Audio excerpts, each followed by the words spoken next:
Hello, everybody, and welcome to a special live edition of Rehoboth Ministries. Thanks so much for joining us. This is our Christian Music Spotlight. We are live here on Thursday, October 18th, 2012. Right now, you know her music, Hope Now, What Do I Know of Holy, and This Little Light of Mine. She's back with a new solo project. Her new single is Heaven Waits for Me. Please welcome the lead from Addison Road. We are honored to be joined by this time at Jenny Simmons. How are you? Hello, I'm good. How are you?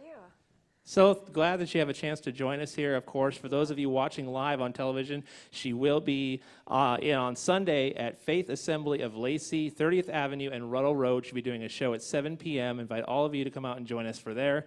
You'll also be on Friday at the Q Cafe. All proceeds benefit World Concern and a staffer who's going to go full-time to do missions work over there. You'll be appearing with We Are Arrows. Kind of tell us, of course, World Concern is kind of close to your heart now, sort of. You, after your last show in Western Washington, you flew to Sudan to do some missions work out there. Kind of tell them how that experience kind of impacted your life and kind of impacted kind of the way you see things. Yeah, absolutely. Well, you know, I've done a lot of mission work since I was a little girl. Excuse me, I have a cold today, so a little scratchy. I grew up in the church and grew up with this sort of mentality of serving other people because of what God's done for us and in His love. And so I've seen a lot of poverty. Like, I've gone to Mexico a lot of times, and I lived in Romania for a few months during college, and kind of experienced missions in sort of third world countries. But Sudan was different than anything I've ever experienced before. It was poverty on a level I just couldn't even wrap my mind around it. And so, yeah, World Concern is dear to my heart because you go to a place like that where there's no contact with the outside world, and there's no health care, there's no schools, there's not even a road that connects the country. And it's not like you can say to yourself, you know, at least in Mexico, I could always say, well, we can get to El Paso, you know, like if anything bad happens, we can get to El Paso. Or, you know, you're in Romania, you can get to the capital, you can get to Bucharest, or whatever it is. It's not the case over there, is it? Not the case. No, I mean, it really is the least of these, you know. And I think when Jesus talks about in the New Testament, like going to the ends of the earth, South Sudan is the end of the earth. And so I love what World Concern is doing because they're finding these places that are physically hard to get to and geographically isolated. And they're bringing not only the message of hope through Jesus Christ, but they're bringing clean water and malaria medicine and mosquito nets and basic things that are helping communities to start over and live healthy lives. So it's an eye-opening trip for sure. Of course, you're fresh off a decade being the lead singer for Addison Road, and of course, many radio singles out there. Some of them I just mentioned a minute ago. You called it probably the most amicable breakup you've ever had. Kind of explain kind of what the whole transition from Addison Road into the whole solo venture has kind of been like for you, and kind of how that whole transition's been for you. Right. Well, I'm the kind of girl that, like, when in high school they told you to write out your 5-year plan, you know, and then your 10-year plan. I wrote out like the 79-year plan, right? I mean, I am very good at planning things. I had my whole life sort of planned out, and I just sort of assumed we would be Addison Road rocking out in a nursing home somewhere, you know, like 79 years old rocking. But that's not, I guess if I've learned anything during this season of massive change, it's that we make these plans for ourselves, and there's nothing wrong with that. It's good to be prepared. It's good to dream big, but sometimes God's plans are different, and they're better, you know, and He can see things that we can't see. He can see beyond our own vision, and we just got to a place with the band where we had been out on the road for a long time.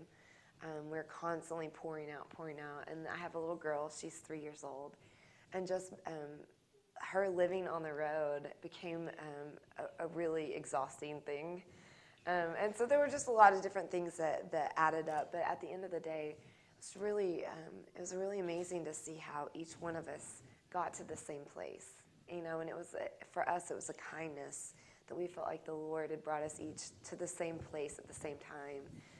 So it was a little bit easier to know clearly that it was the right thing to do to move on. So, and the solo project, I have an album called The Becoming, comes out in February, and I again would have never dreamed it for myself.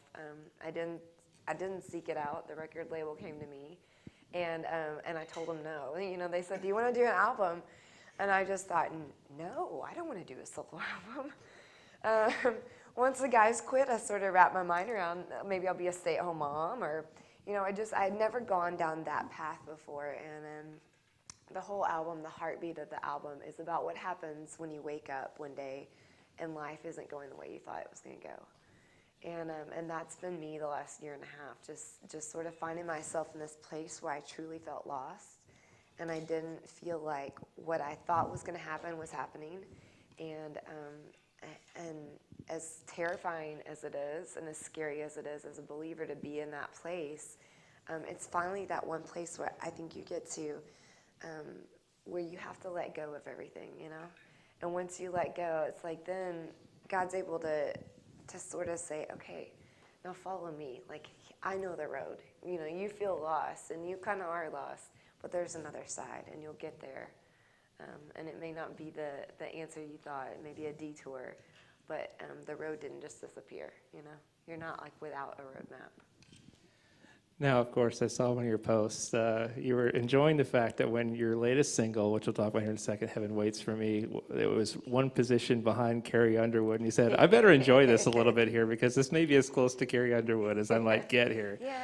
But kind of tell us about the latest single that went to radio, went to release just here this last month, Heaven Waits for Me. Kind of tell our listeners what the kind of the inspiration, the meaning behind that song is all about for you. It's the very first song I wrote for this new album, and like I said, I have a little girl, and I guess with the travel and stuff, I'd been thinking a little more deeply about death, and well, that's not true. The truth is, I've thought about death since I was a little girl. It's just one of those. My parents are in ministry. My dad's a chaplain in the military. My mom is an associate pastor at a church, and you know, for as long as I can remember, we were in nursing homes and people's living rooms while Mom was back in the bedroom praying with, you know, an older man as he's about to pass away, or just moments like that where you really sort of intersect life and death. And this new song for me is, I just wanted my daughter to know, like, if something happens to me, it'll be a joyous day. I get to be with my Savior. There's nothing left that I haven't done, you know, and that doesn't mean I just retire and kick back, like, well, I've accomplished it all. It's not that at all. It's this way of living that my parents helped instill in us, and that the Bible speaks so heavily to, is choose life. In the Old Testament, God says to the Israelite people, you know, today I've set this before you, life and death. Now choose life that you might live. You know, and at the end of my life, yes, I have the promise of heaven. Yes, I'm going to spend eternity with Jesus. Mm-hmm. But I don't ever want to get to that place and be like, but I should have done this down here. You know, I should have. I don't want anybody to ever say that. When I say she chose life, that she might live, and it poured out into everybody she was around, and that's what Jesus offers here and now today. You know, it's life, abundant. Now, she did say she was going to do one song for us. So there is a song that vocally you can kind of jive with right now. We're not going to do any of the higher pitched ones. We'll save her energy and her strength for some other shows because she definitely needs it for that. But there is one off your new album that I guess you can do right now, and kind of tell our viewers a little bit about this particular song coming up that we'll hear a little bit of there. Yeah, absolutely. This song is called "That's What Faith's About," and for the last 2 years of Addison Road, our sort of road life experience, we just felt like we were getting beat up and beat up and beat up. We had our van and trailer stolen twice with everything in it that we owned to make a living.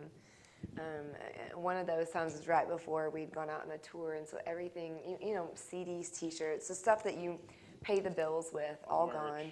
Yeah. All the merch, all the instruments. And we finally, the insurance money kicked in, and we replaced the van and trailer, and then 2 weeks later got in a head-on collision, destroyed it again.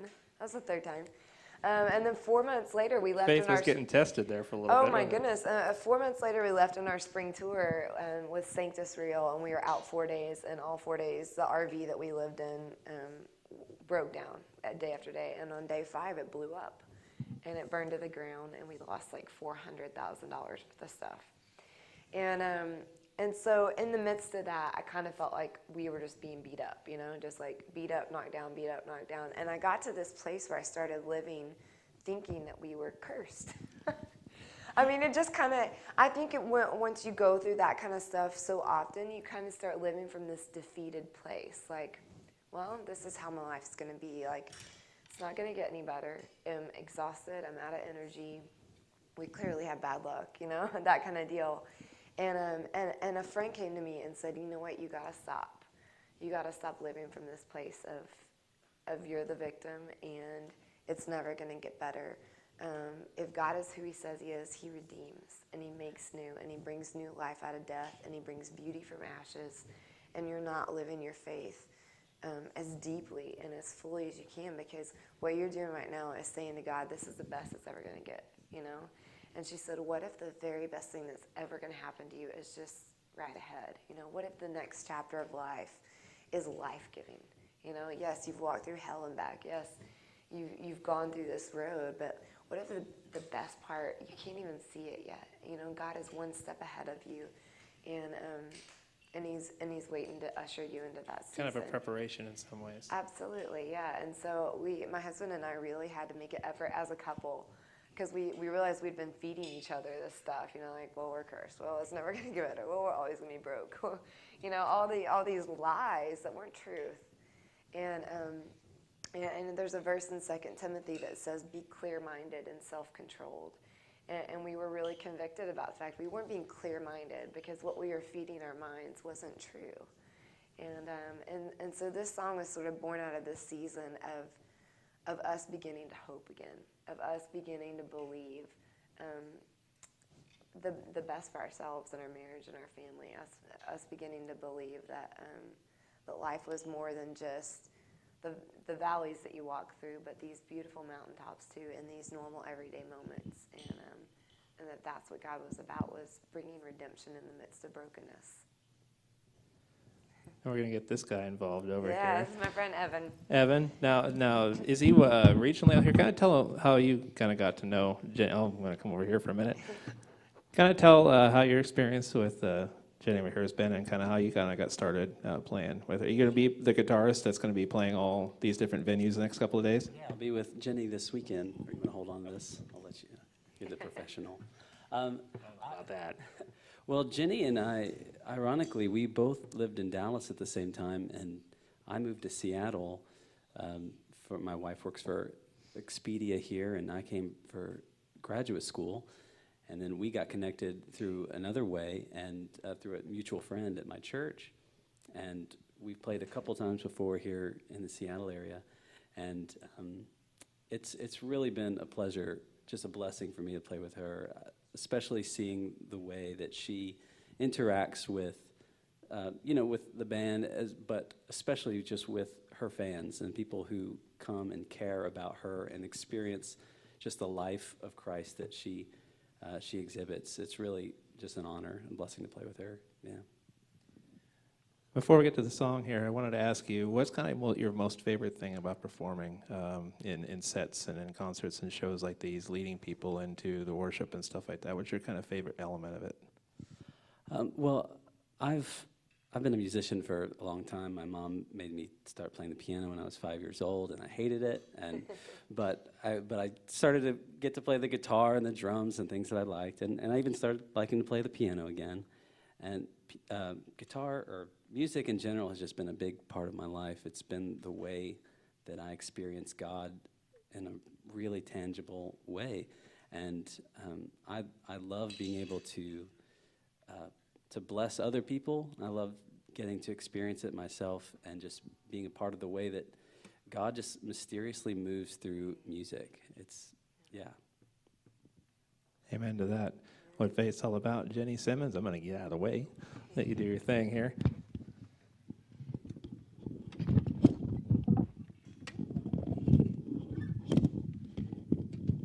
If I can get it on there. Is it for me? No. Okay. You're just sing like that. Perfect. All right.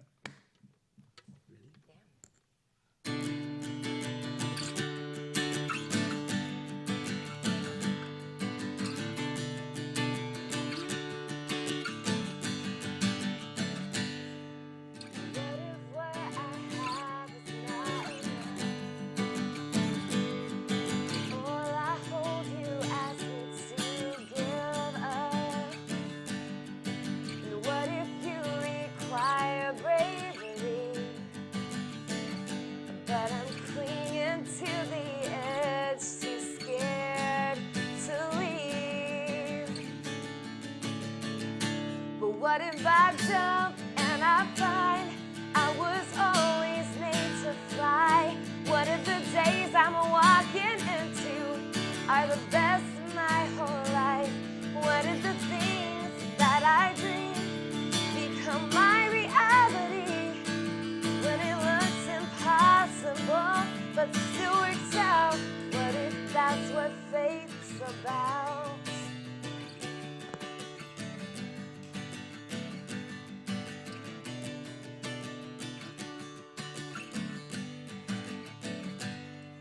And what if I'm not sure I heard you right, and I found 1,000 reasons not to try? And what if I can't face the great unknown, and there's no way back and nowhere left to go?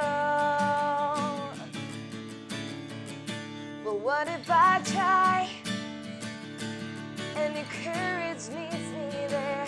What if I hope against the hope and believe in every prayer? What if I try even when I'm scared and your courage meets me there? When it looks impossible but still works out, what if that's what faith's about? And who am I not to be everything that you have called me? And who am I not to speak to every mountain that's before me? What if I try even when I'm scared and your courage meets me there? What if I hope against all hope and believe in every prayer? And what if I jump and I find I was always made to fly? What if the days I'm walking into are the best of my whole life? What if the things that I dreamed become my reality? When it looks impossible but still works out. Oh, when it looks impossible but still works out. What if that's what faith's about? What if that's what faith's about?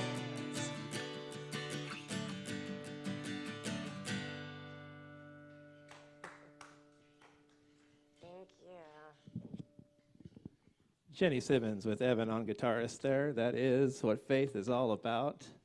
Excellently done. Thank you. Well, We're under the conditions. We're getting you some water in just a second, by the way. So, for aspiring worship leaders who are leading worship in their churches right now, either looking to just lead excellently where they are, or looking to hopefully, broaden the horizons with their, worship life musically. Any advice, any nuggets that you could give them? Oh goodness.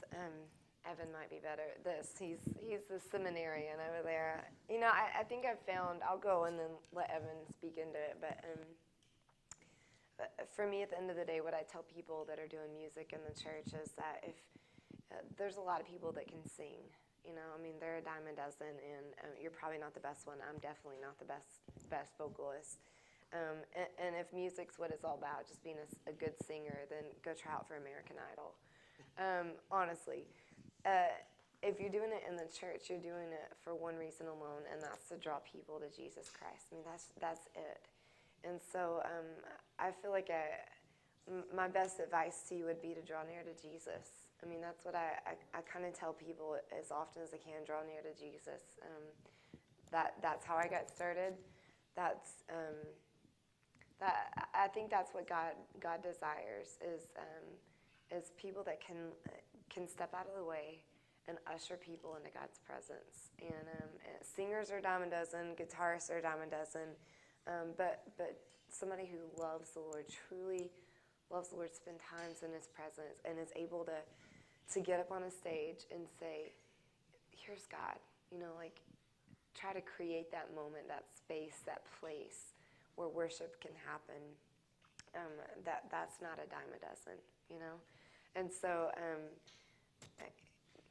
I didn't do voice lessons or study music or anything like that. I spent time reading my Bible. I fell in love with Jesus when I was in high school, and it changed my life. And thank you for the water.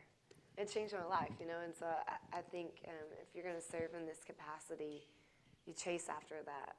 Chase after it with all your heart, and then keep pursuing excellence in the music side of it. But lining our hearts up with Jesus, that's what it's about. Otherwise, go be a country musician or American Idol or The Voice or whatever it is. If you just want to sing, Or many sing. shows there are now. Yeah, absolutely. And there's nothing wrong with that. That's not bad. But if you're doing it in the church, then you're called to lead people in worship of a holy God. And as soon as we forget that, as soon as we take that lightly, as soon as it becomes more about how cool the song sounds or how great the drum fill is or whatever it is, we've lost our focus and we've lost our effectiveness. What do you think? Get Evan, the seminarian, in on this here. You got any advice that you could give him there? I didn't know I was going to have to talk. Thanks. You're welcome. Thanks. No, this is everything Jenny said, I totally agree with. I'd also say that as a worship leader, for a lot of times for me, being a good worship leader means spending time with my daughter. It means taking the trash out or doing the dishes when my wife wants me to, and blessing my family. I think it has a lot less to do with how good of a guitarist or singer you are, and where your heart is, and caring about the things that God cares about. I think that it's the beginning of Isaiah. God reprimands his people not for not knowing how to worship, but not knowing how to take care of widows and orphans and caring for the oppressed among them. And so I think being a good worship leader, being a good church has a lot to do with what you do when you're not meeting for the hour on Sundays, but how you are engaged in your community, how you are loving God's people all over the world, and your neighbor, your literal neighbor, and to the ends of the earth. Yeah. It's really the same in and out of season that you talk about, that character and that Christ-like character. I think that is very apparent in how we live our lives. We'd like to do, I think we got a couple minutes left still. We're going to do a segment we like to call Fun Fast Facts, a recurring segment here on the show where we get to have some rapid-fire questions that some people may not know about Jenny Simmons. Okay. And possibly Evan on a few of these. Favorite book or character in the Bible? Do you have a particular favorite? These are supposed to be rapid fire. Jesus, he said Jesus. Oh, that's so cheating. I'll go in between here. I like the story of Eli and Samuel. I always go back to that one a lot. Probably my favorite. I like Peter because he says dumb things a lot and doesn't have the best choice of words all the time, but is passionate about following Jesus. Nice. Favorite TV show, if you have one, when you have that rare opportunity to sit at home? Lost is my all-time favorite. We hear that. I think that's probably the one we hear the most, actually. Yeah. Out of all the ones we've interviewed, Lost seems to be the commonality there. You have a different one? Whale Wars? Oh, there you go. You're like one of those Shark Week watchers on Discovery? I like if they're chasing a tornado or trying to catch an Alaskan crab or following whales around, all those. We were supposed to say your show, weren't we? We blew that. A good recovery anyway. Good recovery anyway. All right. Favorite song or CD we might find right now if we were peering into your iPod or CD player? What exactly would we find? There's a CD by Sufjan Stevens called Seven Swans, which is one of my all-time favorites. Perfect. I'm listening to Josh Carroll's Love and War and Cold and something in between. Yeah, Love and War and the Sea in Between. Oh my goodness. Yeah, it's great. Kills me. I can't stop listening to it. I've been on it for like 6 months now. It's literally probably all I listen to. But I'm not a stalker, okay? just make sure. Yeah. I don't know if the website's an indication, but if we were to ask favorite food, would it be Mexican or something else? Is it? Mexican. It is? Yes. Okay. I could eat it like 12 times a day. Now, I'm Dress assuming, well. according to the website, I don't think cupcakes and coffee No, have I love- anything to do with anything, does it? If I could eat every day, all day, I'd be a happy woman. Yes, cupcakes for sure. I would sort of concur. Tex-Mex is the specific, which we don't have in the Pacific Northwest, which I'm very sad about. It's okay, you're healthier for it. Mexican, we do, but yeah, no, not the Tex-Mex so much up here yet, unfortunately. We're here with Jenny Simmons live here for those who are watching Thursday, October 18th here on TCTV Channel 22. Look for it online as well, blip.tv/Rehoboth Ministries, youtube.com/Rehoboth Ministries TV as well. And for those of you who are catching it live and not on one of our rebroadcasts, be sure to catch Jenny at one of our upcoming shows tomorrow night, Friday, Q Cafe in Seattle, to benefit World Concern. Go to her website, jennysimmons.com, for that. Also on Sunday, here locally in the Lacey area, she'll be performing a show at Faith Assembly of Lacey, 30th Avenue and Ruddle Road in Lacey, Sunday evening. So come out and see one of her shows this weekend while she's in the Pacific Northwest. So, Jenny, if there's one message kind of besides the music, we just have a couple minutes left here, one message that you could give your fans, your listeners, beyond the music, either right now or as you leave a show, what do you want them to leave with? You know, I think I always want people to leave feeling known. I think everything we do in our culture is about being connected. You know, whether it's constantly on your phone, you're tweeting, you're on Facebook, you're on Pinterest, whatever it is, and it's about this connection. And I think you trace all the way back to the beginning of time, and the one thing that hasn't changed is people's community with one another. God made us to be known by each other, absolutely, and here and now with our friends and family, but to be known by Him. And I always go back to Isaiah 43. It's my favorite chapter in the Bible. I love it. And it just says, "Fear not, for I have redeemed you, and I have called you by my name. You are mine." So when you walk through the waters, they won't go over you. When you go through the rivers, you won't drown. When you walk through fire, you won't be burned up. For I'm the Lord your God, the Holy One of Israel. And you know, if I can tell anybody that, you know, my message is always you're known. You're known. You can walk through life and fear not. Not just because you're known by your husband or your mom or your dad or a friend or something, because people are people and they'll fail. God doesn't fail, and He knows you. JennySimmons.com, of course, is where we can find you. That's where we can catch up with you. Correct me if I'm wrong, Facebook, Twitter, all the same thing as well? All the same thing, yep.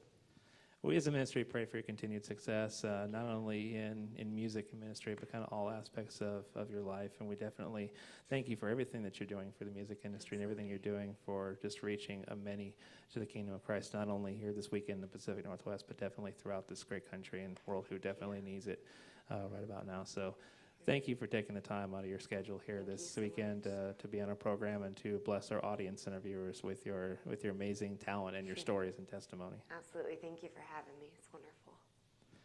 And that will do it here on this live edition of Christian Music Spotlight. Join us back here next time, our regular time slot, Sundays at 8:30 p.m. and Tuesday morning at 8:30 a.m. Join in for the next couple of weeks where we will replay this episode you're seeing right now. Join us next time. I'm Joseph Neal for more stories and testimonies behind the songs here on Christian Music Spotlight. Thanks for watching. This has been a production of Rehoboth Ministries TV. I'm Joseph Neal here with Jenny Simmons and Evan. Thanks so much for watching. We'll see you next time. Bye-bye, everybody.